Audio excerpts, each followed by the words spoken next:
Welcome to this audio theatre presentation. We hope you like what you're about to hear. So sit back, relax, because the show is about to begin.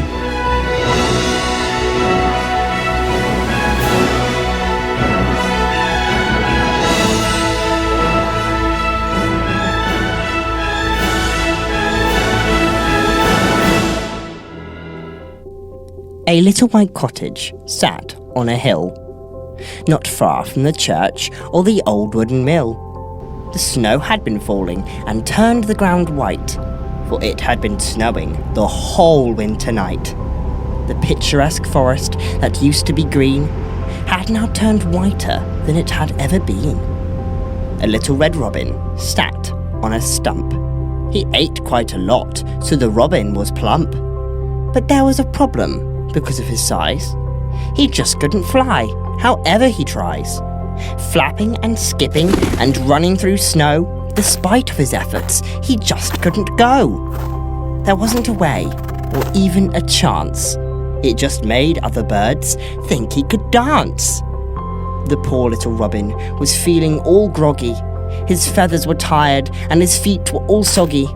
Trudging his way through the thick winter snow, he was totally lost, with nowhere to go. Poor little robin just wasn't aware of the danger behind him that shot through the air. It was an owl with pale brownish eyes and talons with claws almost his size. It swooped with precision and went for attack, ready to dive on the poor robin's back. Setting her gaze, she came down at speed. She had many owlets she needed to feed. But Robin was clever, despite of his weight. He leapt to the side and she kept flying straight. He watched and he laughed and her talons got stuck in the big rubber wheels of the grocery truck. But sadly the fight was not quite over yet, as within moments the owl slipped the net.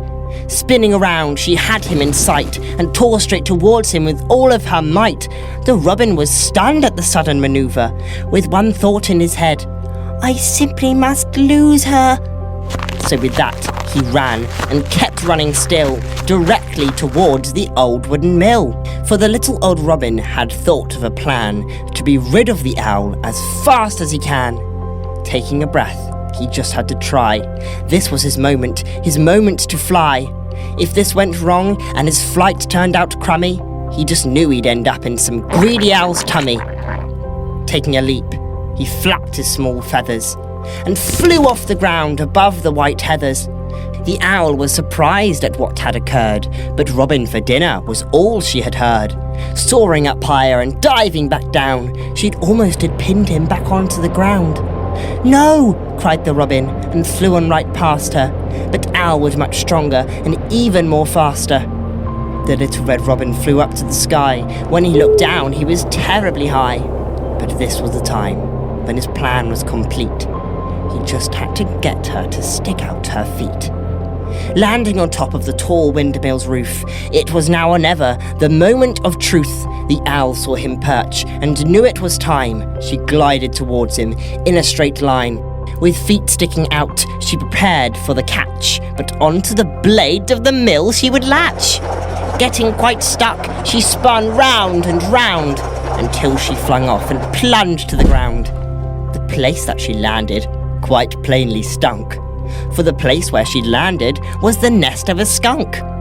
Awakening the creature, it saw the owl there, and quite promptly spun round with its bum in the air. Spraying its odour, it turned the owl green. It was frankly the strangest of sights he'd have seen. Robin was happy. He'd just had to try it. But one thing he knew, he'd go on a diet.